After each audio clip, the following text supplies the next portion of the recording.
Good afternoon. My name is Robert Myers. I'm a professor in the Department of English here. And this afternoon, I have the pleasure of welcoming the American playwright Donald Margulies to AB. Margulies. Margulies like Hercules. Oh, Margulies. Yes. Usually, it takes me at least 45 seconds to make a faux pas. Donald Margulies, thank you. But before I introduce him, I'd like to thank a few people and tell you about the Theater Initiative, which is one of the sponsors of today's event. First, let me thank Carlos Chahine, who was instrumental in bringing today's guests to Lebanon and AB. Carlos is the director of Kif Khan al-Asha, Dinner with Friends, which is by Donald, and which is playing at Monnot Theatre in Ashrafia. It features Sahar Asaf, who's the co-director of AB's Theater Initiative, who was also instrumental in bringing our guest to Lebanon. If you haven't seen the play, you definitely should. How much longer is it running? 2 more weeks. 2 more weeks. I know some of you have seen it, and it's an extraordinary play, and it's also extraordinary to see how it translates both culturally and linguistically here. Today's discussion is, as I said, sponsored by the Theater Initiative, which has done a range of activities since it formally came into being a little over a year ago. Last fall, we produced the first Lebanese production of King Lear in Arabic. We sponsored a conference on Darwin and the Arab world that included a reading of Timberlake Furtenbaker's After Darwin about the voyage of the Beagle. In the spring, Sahar did a reading of her new play, No Demand, No Supply, about sex trafficking in Lebanon. And Nada, Saab, and I submitted our manuscript of Sentence to Hope, a collection of translations of Sadala Wanus plays, including The Rape and Rituals of Signs and Transformations, which Sahar and I staged here in Lebanon, which will be published this year by Yale University Press. So we'd love to have more involvement in the Theater Initiative. If you're interested in our work, please visit our website. In the last couple of years, we've been honored here at AB to have a whole range of theater artists and scholars from the U.S. and Europe, including Peter Sellars, Kathleen Chalfant, Tonya Pinkins, Marvin Carlson, Mark Lakepacker, and Rachel Valentine-Smith of the Faction Theatre in London. And we presented our work off-Broadway as part of the Between the Seas Festival at the Siegel Center, at CUNY in New York, McGill University, Silk Road Rising in Chicago, the Lincoln Center Lab, Antoine Luis in Belgium, but we've never had a Pulitzer Prize-winning playwright. So we're hoping that this event will help us to initiate a whole series of theater talks. If you'll indulge me 1 minute, I'd like to tell a very brief story about Donald before I introduce him formally and the conversation takes place. It involves his play Collected Stories, which I went to see in the mid-1990s with my friend Carlos Rosenkrantz, who is now interestingly a justice of the Supreme Court in Argentina.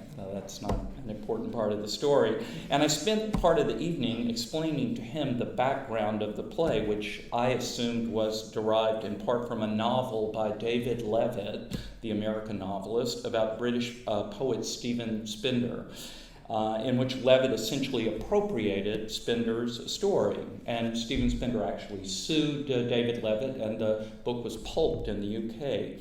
And that is what Collected Stories, which is quite an extraordinary play, is about too. One writer appropriating another writer's story.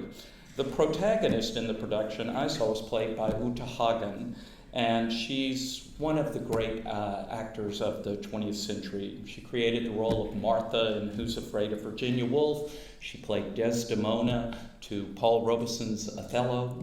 In fact, that's essentially what got her blacklisted. And she was perhaps the most extraordinary actor I had ever seen, simply because she didn't seem to be acting. So I decided I should go back and see the play about a week later to watch Uta Hagen's performance. And about 3/4 of the way through the play, I remembered why I was there, to see her technique. But of course, I couldn't see it because she didn't seem to have one. And so I thank you, Donald, for two of the most enjoyable and enlightening moments I've ever had in the theater. Donald's one of the most widely produced playwrights in the U.S. He won the 2000 Pulitzer Prize for Dinner with Friends, which is the play that's showing at Monnot Theatre again for 2 more weeks. Monnot Theatre in Ashrafia. And was a finalist twice for Sight Unseen and Collected Stories, the play I was just talking about. And he'll discuss, we hope, his coming of age in the American theater and everything else here today. His many other plays include The Country House, Shipwrecked and Entertainment, Brooklyn Boy, the Tony Award nominated Time Stands Still, and the Obie Award winning The Model Apartment. They've been produced on and off Broadway and in theaters across the United States and around the world. He's an adjunct professor of English and theater studies at Yale University. The film of his screenplay, The End of the Tour, which premiered at the Sundance Film Festival in 2015, was nominated for the Film Independent Spirit Award and the UCLA Script Award for Best Screenplay. Please join me in welcoming Donald Margulies to our Thank you. It's really a thrill to be here. How did I get here, I guess is the question.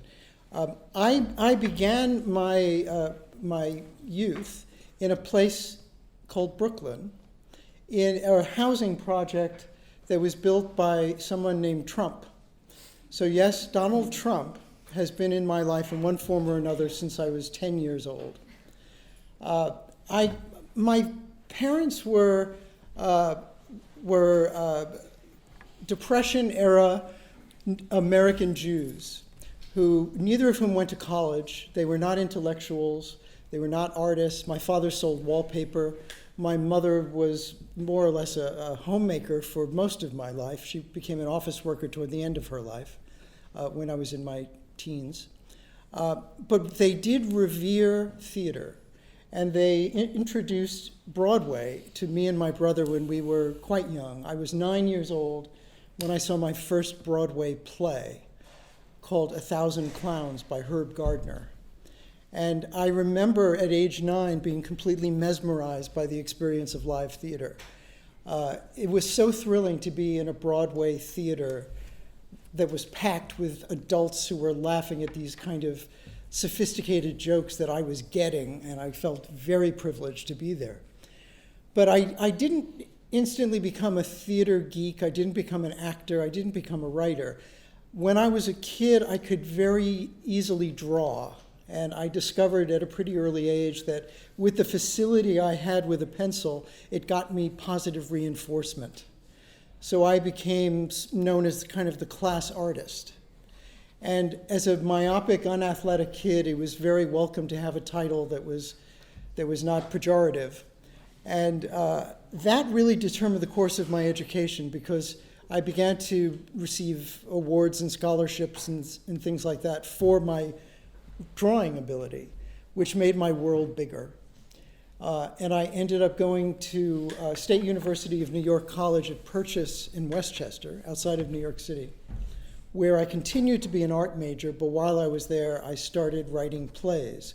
And it was just sort of magical thinking, I think, that took me to the point at which I was knocking on the door of the only teacher of dramatic literature at Purchase, whose name is Julius Novick.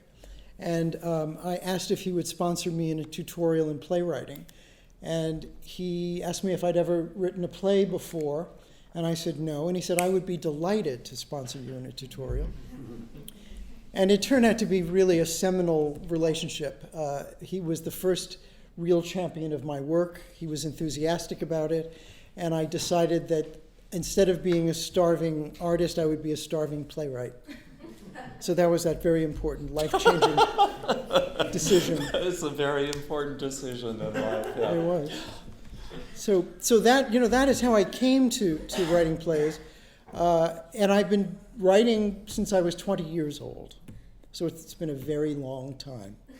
And it never ceases to amaze me how much I feel like a novice every time I sit down to write a new play. It doesn't get any easier. It really doesn't. I recently had the experience of seeing a play that I wrote when I was in my 20s that was revived in Los Angeles, a play called The Model Apartment, which is a play about Holocaust survivors who retired to Florida, who were then followed by their mentally ill daughter. It's a black comedy. It's a very dark comedy. And as I said, I wrote it in my 20s, and I was struck when I saw it again recently by the fearlessness of that 28-year-old playwright. And I was jealous of the 28-year-old playwright for that fearlessness, because what I recognized was that as my career evolved and as the attention grew toward my work and my reputation grew, so did the scrutiny, so did the expectations, so did the stakes become higher. So in a sense, it's sort of a trade-off to actually build a career and to lose that sense of the lack of self-consciousness. So that was an interesting discovery. I decided that the next play that I write, I'm just going to write it. Just going to write it. Just start writing and see what happens. Well, you mentioned this one mentor, Novak used to Yes. write for the Village Voice. That's yes, right. yes, That's right. yes. Yeah. We must be contemporaries. I moved to New York in 1978, and it too, for a boy from Georgia, really opened up every sort of door for me in ways that I could not have possibly imagined. It allowed me to have the life I wanted to have. I didn't grow up in a Trump complex in Coney Island. I grew up in a former cow pasture in Georgia that they subdivided and named after cars. But what happened was that there were about 7 or 8 people who just opened a door and said, go in, and shared an enormous gift along the way. Could you, talk about others that, whether it was the kind of gift I described here with Uta Hagen, simply to see what someone does with your work, nothing more gratifying than that. Were there other people that, were significant figures? Well, I was very at the time that you came to New York, Joseph Papp was the reigning impresario in New York theater. Writers of my generation didn't aspire to having Broadway productions. We all wanted to be embraced by Joseph Papp, who began the New York Shakespeare Festival, the Public Theater in New York. And the Public Theater in New York, under Joe Papp's auspices, began free Shakespeare in Central Park, which you may be aware of. It also had sort of bus and truck tour companies of Shakespeare that went around the boroughs of New York City. Joe was really an iconic figure in New York theater. And when I was in my late 20s, I met him. And it was through a play that I wrote called Found a Peanut, which was a play about a group of children portrayed by actors in their 20s. And it took place in a Brooklyn backyard, not the Trump Village backyard, but the apartment that I grew up in before that. And Joe loved the play and took me under his wing. So, to respond to your question, he was another person whose endorsement and acknowledgement meant so much to me. He was effusive in his appreciation of my work, and those kinds of mentors have really influenced the way that I teach. Because one of the things that I learned was the importance of sharing your enthusiasm when you're confronted with real promise. And I think that very often some teachers, tend to be withholding and are threatened by, in the Salieri, Mozart kind of paradigm, They're threatened by young talent. But because of these experiences that I had with generous mentors, I have incorporated that in my teaching style of not withholding a real appreciation for the germ of an idea that might actually produce a good work. It was a very valuable lesson. Well, what about, to me, it's, New York was mythical. Even after I moved there, it was mythical. But especially coming from Brooklyn and, the kind of Brooklyn of Arthur Miller, I saw Ivo van Hoof's View from a Bridge, and I was telling my students that, it's a whole dialogue between Elia Kazan and Miller, all about the McCarthy hearings. And it's a quite extraordinary work of art, which is also a piece of American cultural history. And so I'm kind of intrigued by, feeling like you're part of that theater history. It sounds like you were early on. That, is of real interest. And the other is, I can also remember seeing plays that I went, not I wish I could do that, but that someone's cracked a code. I remember seeing Execution of Justice by Emily Mann. I'm very much into political play. I saw Fires in the Mirror by Anna Devere Smith, Tony Kushner's Angels in America. I mentioned your collected stories. There are moments where you saw, oh, you can do that? Philadelphia, Here I Come by Brian Friel. You suddenly go, oh, you can do that in a play, so those are the two things that'd be fun for me to hear about. Is the affinity you felt. I know you actually wrote a play about sort of based on Miller, correct? Well, Lohman Family. I wrote a play called The Lohman Family. Yeah, I remember that play. Which, if you're familiar with the play Death of a Salesman, Lohman is the name of the salesman and his family in that play, and. Actually, to be perfectly candid, I had a skirmish with Arthur Miller over the title of The Lohman Family Picnic. And it was that skirmish that, in tandem with the David Levitt Stephen Spender story, inspired Collected Stories. Because when I was 11 years old growing up in Brooklyn, in Trump Village, there was a television production of Death of a Salesman. If Death of a Salesman was a play from the late 1940s that captured the struggles of the lower middle class in America as embodied by Willie Loman, a bedraggled salesman who would have to go out on the road and go miles and miles away from home in order to sell his wares, and then come home to Brooklyn and try to negotiate living with his wife and adult sons. Anyway, when I was 11 years old, I watched Death of a Salesman on television, and I remember, even as a precocious 11-year-old, being struck by similarities between Willie Loman and my father, who was also a salesman with two sons. And it was a very powerful realization when I was 11 years old, because I felt ashamed, I felt guilty that I recognized things about my father in this creation by Arthur Miller. In other words, my exposure to even a television production of a play had a really profound effect on me. Again, it wasn't as if I ran off to write plays, but I did, and this is notable, I did process my identification with Death of a Salesman at that age by writing a musical comedy parody of Death of a Salesman called Willie, with an exclamation point. And I truly did that. Well, then years later, I don't know, nearly 20 plus years later, I was writing a play about my childhood, and again, being the younger son of a salesman and his wife in Brooklyn. And while I was writing it, I realized that I couldn't write this play without acknowledging that Arthur Miller got there first, and famously got there first.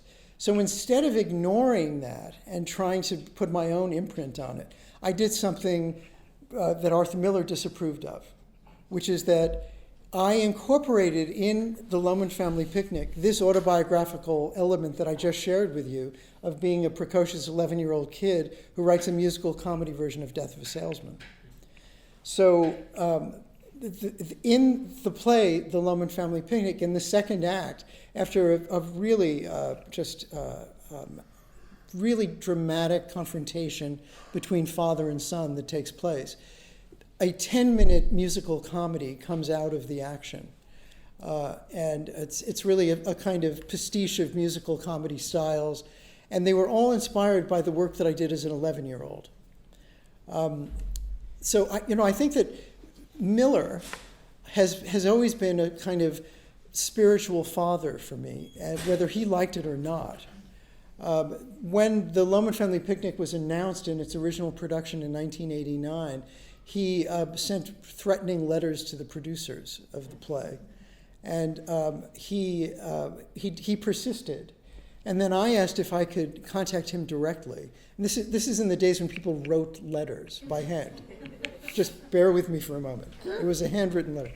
And I wrote to Miller, and I appealed to him. I told him this story that I just shared with you about the impact that his play had on me, and the power of theater, and that it was no longer his play alone when he let it out into the world. It's going to affect people and their worldview, as it did an 11-year-old boy in Brooklyn. He stepped back. He didn't respond to the letter, but his friend and biographer Mel Gussow reviewed the play for the New York Times and really trashed it. True. But then a couple of years after that, I had my breakthrough success with a play called Sight Unseen. And that was reviewed by the mainstream critic of the New York Times, who was then Frank Rich. And Frank Rich, in his review, referred to Mr. Margulies' last daring play, The Lohman Family Picnic. Now, mind you, he was not the reviewer. But by calling it daring, he suddenly created this revisionism of this play that had been dismissed by a colleague of his. So on the strength of that one adjective, the play was revived in New York and was very well reviewed. But Miller, and this was even after the success that I had with the breakthrough of Sight Unseen, which had a long run off Broadway, the play for which I was a finalist for the Pulitzer Prize the first time. It put me on the map, in other words. And Miller, when the play was announced for this second production, said something to the effect of, to the producer, when you produced the play the first time, I thought it would simply go away. That you are producing it again, I find unconscionable. That was pretty harsh. So he maintained his stance really for the rest of his life. Well, he was notorious, right? When the Wooster Group was doing their Crucible or whatever, they invited him down to see it, and they were, notorious for what they did. They were a deconstructed downtown theater group, one of the sort of original ones, and Miller came and saw it, and when I really enjoyed it, no. Which play? The Crucible. It was the Crucible. But then they just went, okay, fine, we'll write our own Crucible or whatever. The Crucible is the Salem witch trial play that Miller wrote in response to. It was, sorry. I'm looking for the title in French because I recognize. But do you recognize the subject matter? It was written in response to the McCarthy era in America, the blacklisting and the vilifying of the movie had Daniel Day-Lewis and Winona Ryder. That's right. Maybe that helps. It was a movie with Daniel Day-Lewis and Winona Ryder. That's right. Yeah, we had a production here, but some years ago. Yes, but it was the play that Robert referred to, that the Wooster Group, which was a famously experimental group who would famously engage in postmodern retellings of classical plays, took on The Crucible, a play that you would think Miller might believe will endure a production at the Wooster Group, but he rather was incensed by it. And to contextualize it, my incident with the Lohman Family Picnic was in the wake of that. So he would have been kind of sensitized to feeling abused, I guess. Well, I'm sure Carlos must have, I'm monopolizing you here, and we'll open up the floor here in a moment, but working on your work at the moment, obviously, it gives him a particular insight. I know Sahar's talked about having lived with the play, and when you're living in someone's world or whatever, it gives you a particular sort of insight. So it'd be lovely if you'd talk a little bit about that, or about what attracted you to the play and your own work and how this fits into your own work. It would be lovely if you'd share that with us, Carlos. Sure. I will try. I'm sorry for my English. I was telling Donald that I discovered his writing when I was in New York, I guess 4 years ago. And I went to this small library, the theater library. I went with Juliana. And I asked because I was looking for a text I would produce in Beirut. And French writers, I live in France, I work in France, they care a lot, the French writers I care about have style, what I mean, a way of writing. And when I went to this library, I said, I would like to read an American writer. I don't know about American theater, but please someone who has a writing, not just the subject. I don't really care about subject. I want something, a writing, a universe. And they gave me a lot of books. Many of them are really interesting. And I read this Dinner with Friends, and I read a few of your plays. The one about this fat little the girl. That's the model apartment. Yes. And another one I loved so much, which reminded me a lot of Chekhov, which I love so much, about this actress. The Country House. Yes. Yeah. And what I really appreciated a lot in Donald's writing is he really has style, a universe. You enter his language, his writing.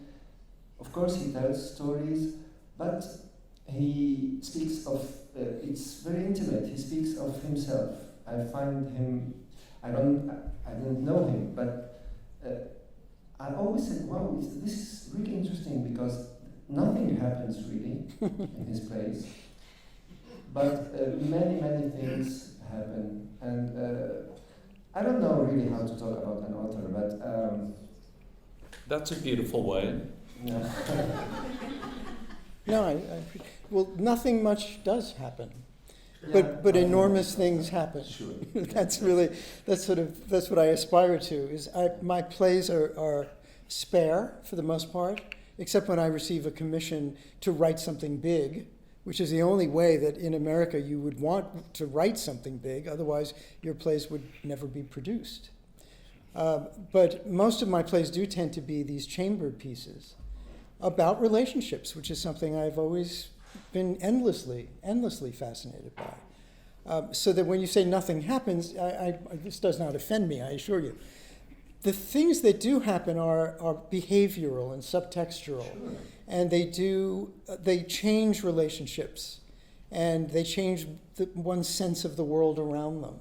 That's the kind of stuff that I responded to in Chekhov, in Miller, but it is, it's the kind of work that I really, I revere and I aspire to in my own writing. Yeah, definitely. And when we were working with Sahar and the translator, Joseph, it was really interesting because we worked a lot on the translation. It was really a kind of, I don't know how you say it, a challenge to translate it correctly in Arabic. And what was really interesting is Joseph did a beautiful translation, and sometimes I was looking at the actors and I said, it's weird now. And I went back to the English text, and every time we found in the English text an answer to our questions. This for me is really an author, because every word written has its place, its meaning, its deepness, and this is really very, very interesting. Yeah, really. No, it's a brilliant insight. I think, in fact, I suddenly realized that playwrights should translate plays, but ideally they should be like Michael Frayn and actually speak Russian, or that helps. But the product in terms of what you get of the language, of trying to take it to the other language. And if you have the facility in the original language, because so few people who produce Chekhov know Russian, for example, and translation really is key. And this is one of the very rich things about Lebanon, is that you actually have a theater that's in French and in English and in Arabic, and you also have the sort of two forms of Arabic, formal Arabic and vernacular Arabic. So it's very rich on the one hand. On the other hand, this question of translation tends to be insufficiently understood. It's a very difficult, complex thing to translate a literary text. It's not the same thing as translating a technical manual or whatever, and therefore to have the original language there, especially if you're sitting there with actors and they have access to that language too, and you can talk about it, you go at the scene in a very different way. So it's a really fascinating way to produce. And it's so simple how it's written that I think that's what I like most, the simplicity of your writing. For me, I'm not fluent in English, as you can see, and less in reading English. So I have difficulties to read your plays. When I read them, I have all the dictionary here, but I'm always surprised by how a sentence is written so simply. So simply. You think, oh, no, you can translate it. It's easy. He wants to say this. But no way. It's so simple that you can imagine how much the word, I guess, or no, maybe you're a genius and you write simplicity immediately, but I really love simplicity everywhere. And I love this in your writing. Thank you. Really. Well, one of the things that I teach playwriting to undergraduates at Yale University, and one of the things that I teach my students, or it becomes clear the more they write and the more we read plays, is that plays ultimately are compositions, like musical compositions. They're sheet music. And so in my own writing, in my own experience of writing, there's a real specificity and precision to the language. It's rhythmic. For me, I'm a syllable. Actors will tell you that I'm a syllable counter. Because if I'm seated around the table at the first read-through of a play and somebody has too many syllables coming out of their mouth, I say, you know what, we don't really need that word and that word. Let's try that. And it's better. But again, it is a kind of musicality that I look for. The other thing to remember about a text of drama is that it is not complete until the actors embody what's on the page. It's not the same as reading prose or poetry because you have your interior voice. Plays require collaboration, and they require the participation of real people performing in front of real people. That's what makes it unique and urgent. And that's why I continue to do it after all these years. It never ceases to delight me when it works, and confound me and frustrate me when it doesn't work. But again, it's a blueprint. It's sheet music. You can use all these jumbled analogies, but again, you have to remember that it doesn't come alive until it's given over to actors. Yeah, definitely. Yeah, it's a very hard thing to teach writing, and especially playwriting. One of the sort of toughest things I've come up against is impressing upon people the fact that the effortlessness of extraordinary dialogue, like the dialogue that you write, comes from constant reworking. It doesn't come out. It seems as if it comes out that way. It's very much like the acting technique of Uta Hagen that I was describing, which is to say she doesn't seem like she's doing anything. And the same is true of this kind of impeccable dialogue. You know, it seems as if, you know, there's not much going on. Well, in fact, my writing teacher, who was a poet, 93 from Long Island or whatever, kind of pointed me to the famous story where Truman Capote was asked about Jack Kerouac's writing, and he went, "That's not writing, it's typewriting." Because Kerouac was notorious for writing with you know, sheets of paper or whatever. He, in fact, did rewrite. It was something the Beat Generation did. But it is true that good writing comes from this constant process of revision, and part of it is this control, letting it go. When actors and directors are telling you something, you hear it. When they can't say the line, you know, it's, you know, you have this is why if you work with very good actors and you've worked with some of the very best, they tell you something you need to know, which is this line's not working. Oh, yes, but you can hear that it's not working, too. You know, there's a lot. I use a lot of overlapping dialogue in my writing to try to capture the way people actually speak to each other, and I'm very precise about where the overlaps occur. The great English writer Carol Churchill devised sort of a hieroglyphic of a slash in a line of dialogue that indicates the cue for the next speaker. And what Carol Churchill has done is created a sort of a methodology for my generation of writers. We all awoke to the miracle of the slash because it's clean, it's elegant, it's readable, and in other words, it is that kind of musical notation. Because, you know, I've been blessed to work with directors who really utterly respect the text. And, you know, so if an actor is overlapping too soon, the director will stop them and say, no.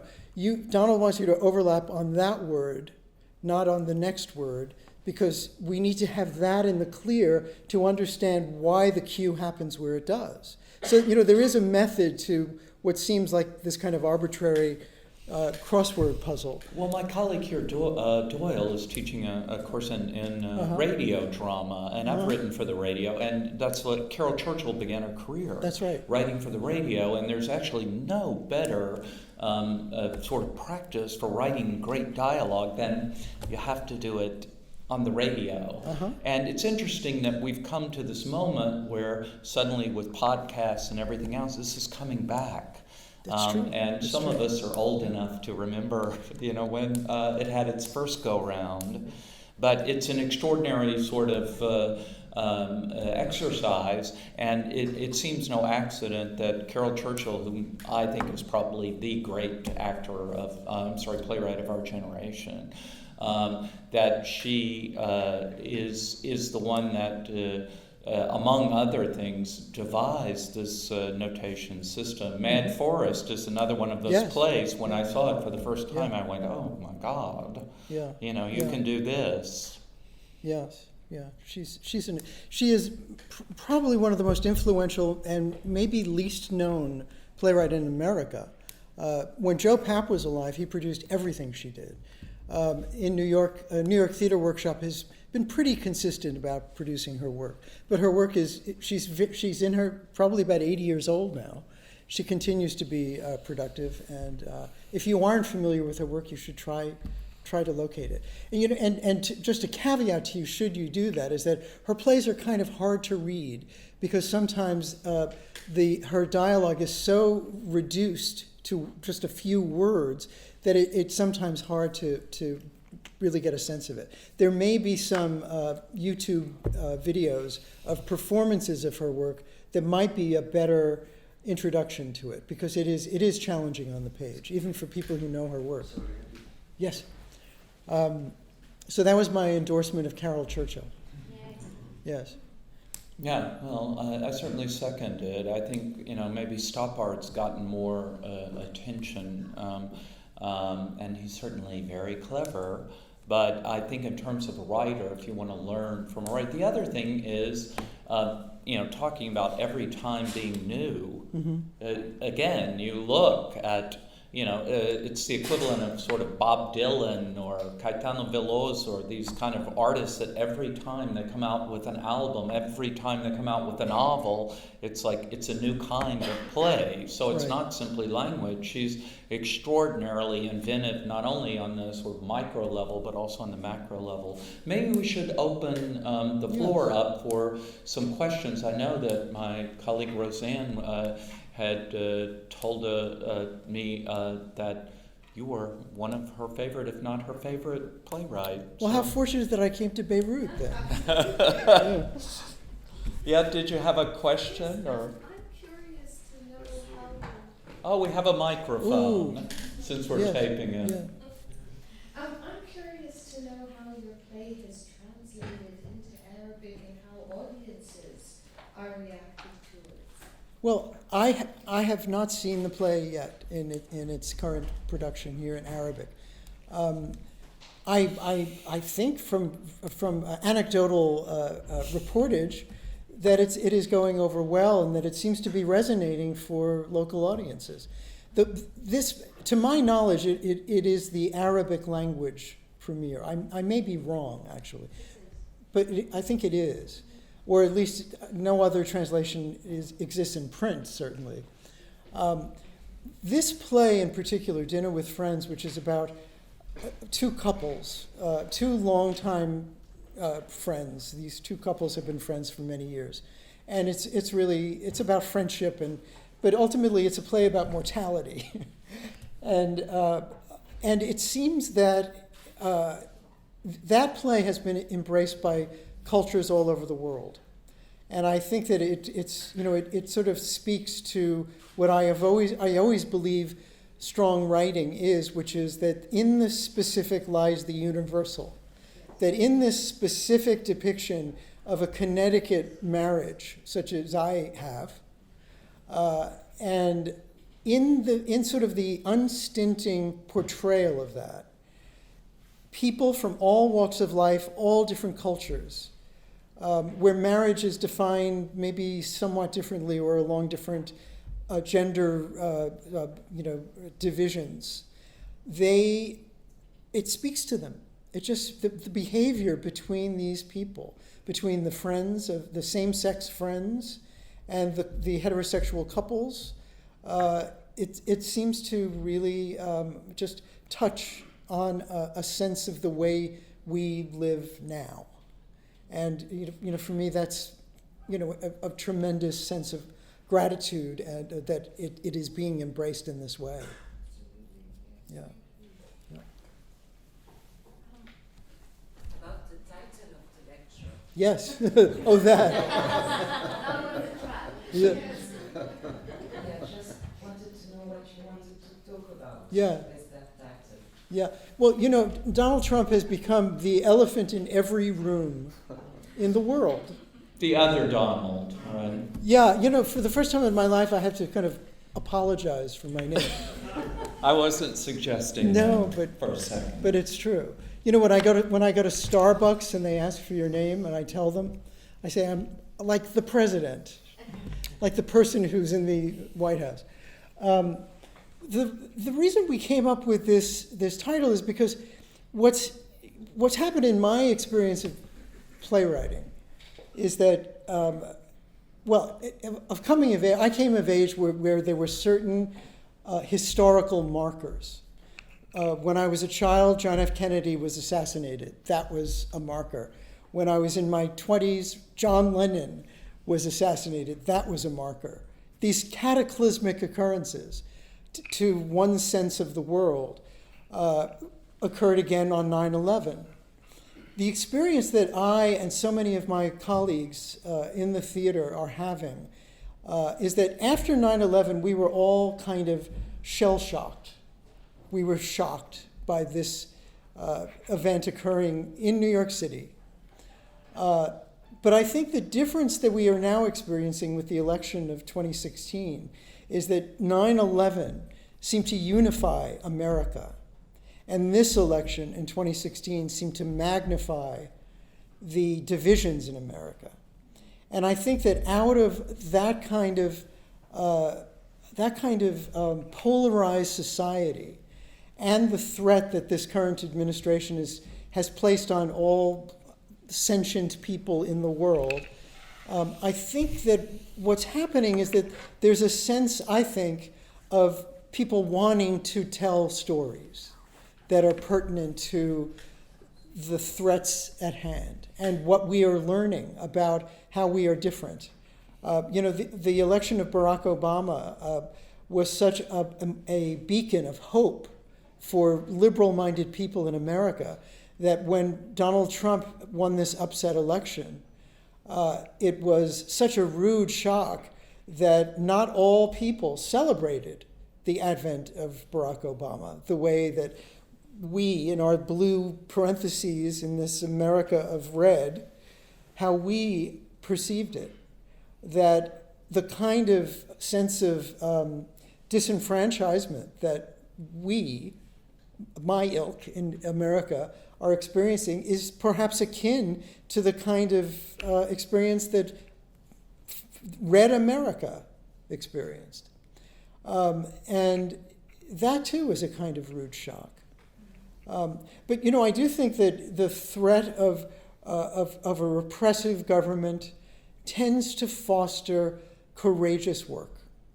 I think that it gives artists a mission and subject matter, and I think it could be a very empowering thing for artists. Now, this is happening in America just as funding for artists is being threatened by this administration. So, there is, I think, a real sense of a renewed purpose among the artistic community in America.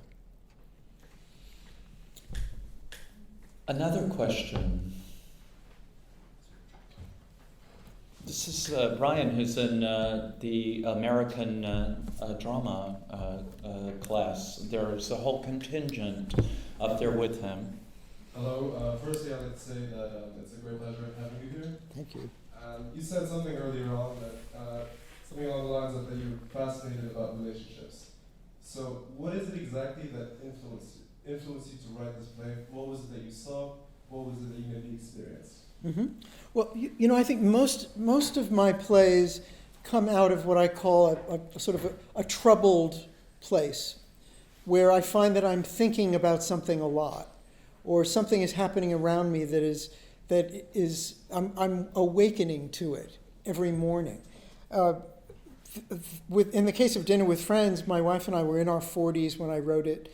We were experiencing the phenomenon that I think is sort of happens in one's 40s, which is that couples begin to implode, and relationships that you thought were sound and as sound as you perceive yours to be began to change and blow up and disappear from your lives.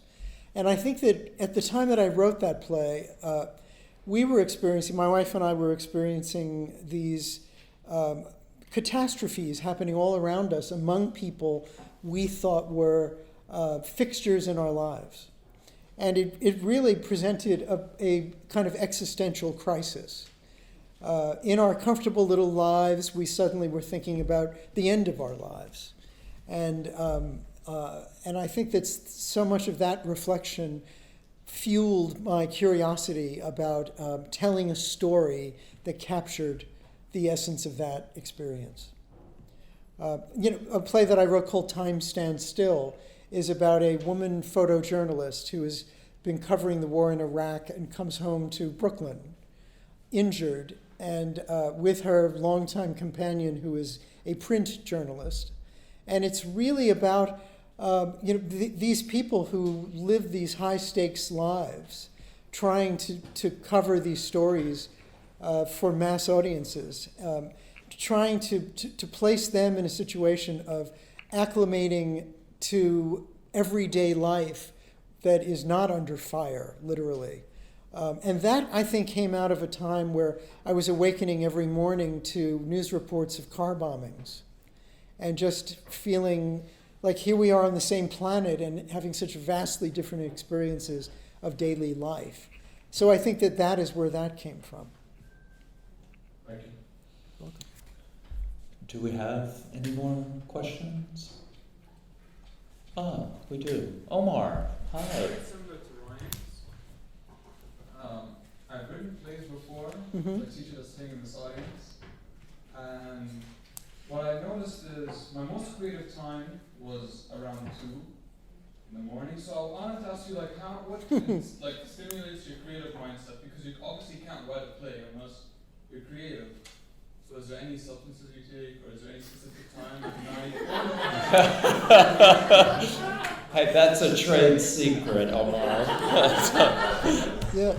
How do you translate a play without it sounding robotic, without it sounding like Google Translate? Oh.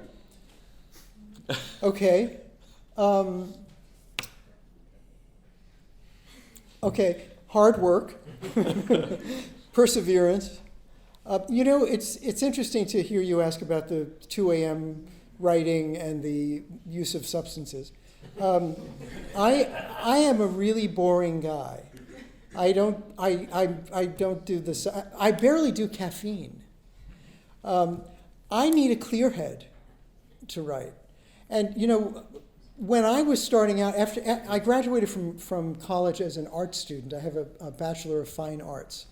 And I worked for a time as a graphic designer, as a freelance graphic designer, in publishing, when there was a publishing in New York City. And it wasn't really until I became a father, some years later, and my life was conscribed by my child's caregiver's schedule. My wife was a doctor. She was practicing then. So I had a 9 to 5 existence as a writer, is what I'm getting at. So despite my sort of fantasy of what being a writer really meant in terms of what a day in the life of a writer is like, just having the limit of a 9 to 5 day, just like a banker, proved to be really very useful to me as a disciplinary tool, because that was the time of the day that was all mine. In the morning I would help get my son off to preschool or whatever, or send him off with his babysitter, and then the babysitter had to leave at 5 o'clock. And I worked at home, and my wife had a medical practice, so I would go upstairs and be the dad from 5 o'clock on. So I'm using that as an example of these kinds of real life events like parenthood actually helped me in a way by putting up certain constraints and barriers to what a day is like. It infused my 9 to 5 day with a real sense of urgency. I needed to use this time. This was the time I had to accomplish X. Now, mind you, within the 9 to 5, there would be a fair amount of procrastinating. But what I did have, and what became my friend, was that 5 o'clock deadline. So if I had a day of procrastination and putting things off and writing letters or whatever, walking the dog too many times, I knew that I had to break at 5. So at 3 o'clock, I became very productive. And that too became part of the rhythm of my day. I eased up on myself, because I think when I was starting out, I was very hard on myself for not being sufficiently productive at 7:30 in the morning, which is when I thought I should just sit down with my coffee and start working. It doesn't happen that way. And mind you, if you are productive at 2 o'clock in the morning now as a young man, it may not always be that way. You will have to adjust your life to real life concerns. It sounds like living proof of Flaubert's dictum, live like a bourgeois, so that you may write with fire and originality. That's me. Fire and It's wonderful. Yeah, Doyle, we have one more question, and if somebody else has one, then we'll let them go to the theater. Everybody's going to the play tonight, and you should too. Thank you for coming and for this. My pleasure. And I just want to say how happy I am to see you. You actually flicked through my mind actually every single time I go to the theater for a couple of seconds, because when I get a program and I decide to not look at it before the show, because I'd seen Sight Unseen, was that 1992? That's exactly when it was, okay. yes. And I had a chance to meet you before the show, and I thought afterwards, like, he's a nice guy, and I still think that. Well, thanks. But anyway, so I went to the show, and the show's amazing. And it was a terrific performance of it. And there was a reception afterwards, and so I was sitting having a glass of wine, and I saw Laura Linney, who, at the time was an up-and-coming. That's right. She was the ingenue. Yeah. Yeah. Well, I didn't know that, and Yeah. so I was, and I'd gone to university with her, and so we were like, oh hey, how are you? And so she asked me what I was doing. So a friend of mine brought me to the show. And she said, "What'd you think?" I said, "It's great." And I said, "What are you doing here?" And she said, "I was in the show." she said, "Don't you read the program?" And I said, "No, I never do." And so I decided after that to never read a program again before the show, because I was so happy that I'd seen the show without realizing, not just that she was in it, but knowing anything about the people in it. They were just those characters. They weren't, oh, they've been in this show and that show and the other show. And so I read the program afterwards, and so I think about you every time I go to the theater. So it's nice to see you. Well, that is a great story.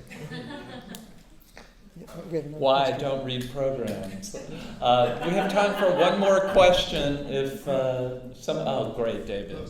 No, just a small question about the process of playwriting. Yes. I wish I could be anecdotal like everybody else here. And of course, I thank you for coming. It's wonderful to listen to you. But look, I felt like asking you, what's the difference between the most difficult play that you've written and the simplest? You said at the very beginning that the next play you write, you're just going to let it come. Which means that you must have sort of figured out things or done research, maybe even a lot of research, before some of these things.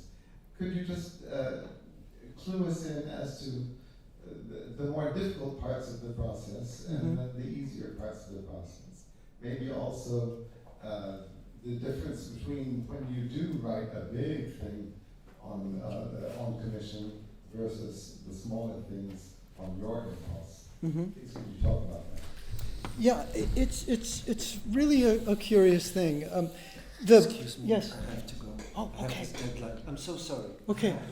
I'll answer this and we Thanks can all for go. joining us, Carlos, and thank you, thank Carlos. you for your part in bringing Donald here this evening. Thank you. I think what I was explaining, I was talking about the fearlessness of writing that one has when one is young and obscure and unknown, and there are no expectations whatsoever.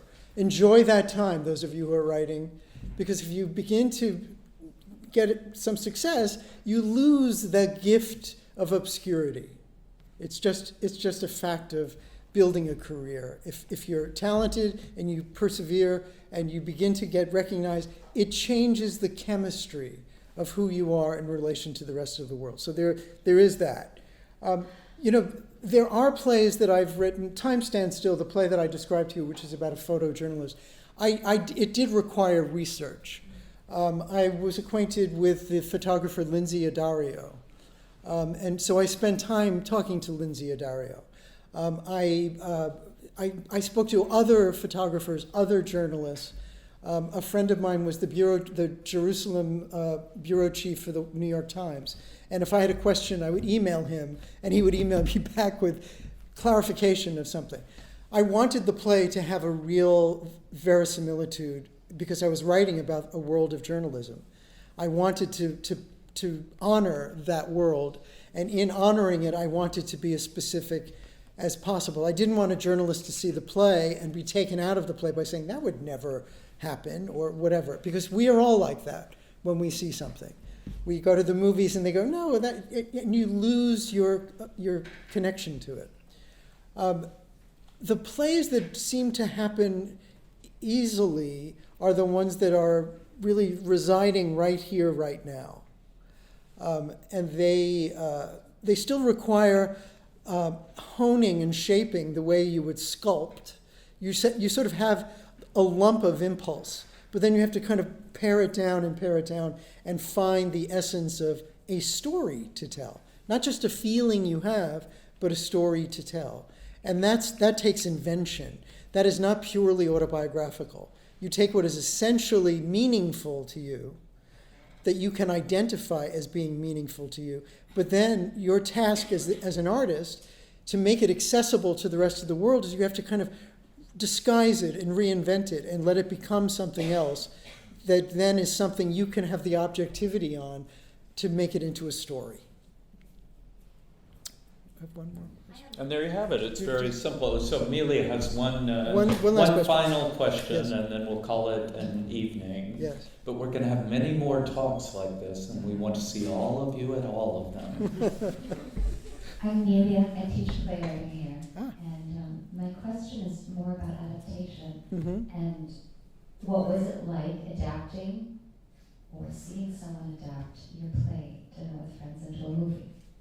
Oh, the movie of Dinner with Friends. Dinner with Friends was made into a movie, and it was not a happy experience. I was wondering. Yeah, Yeah. it was a TV movie, so it's just like, should you saved it for big screen? Well, it was for HBO, which is a prestige network in America. And it wasn't as if you save it for the big screen, because the big screen isn't making movies like that anymore, really. It's very rare that a play gets that kind of treatment. But, Tony Kushner's Angels in America was done for HBO. Wit by Margaret Edson was done for HBO. And Dinner with Friends was then part of their sort of prize-winning tradition. But unfortunately, it was not a happy experience for the playwright, which is not Nor was Wit. Wit was a real disaster. Was it? Yeah. I like No, the Emma movie. Thompson was speaking to the camera the whole time, Yes. and you really saw that something that worked extraordinarily well on stage, It didn't translate well. at all. Yeah.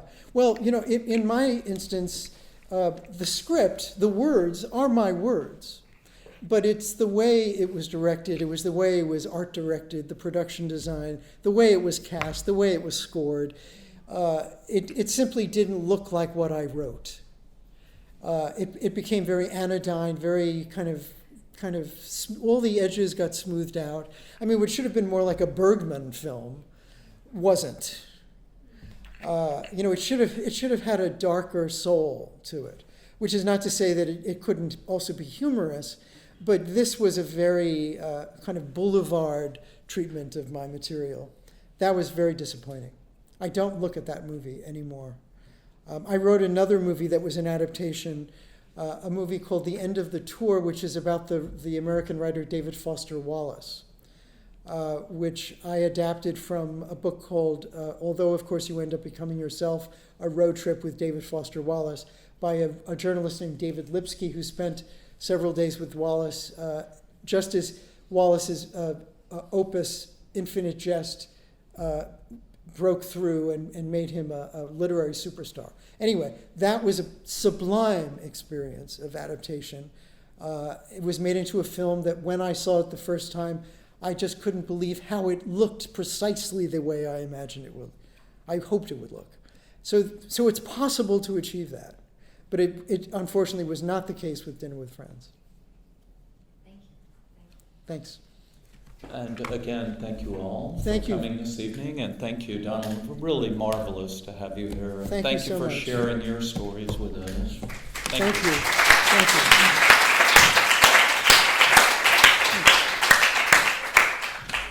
Thanks. Thanks a Uda lot. twice. I saw Uda twice. Yes, I saw Uda.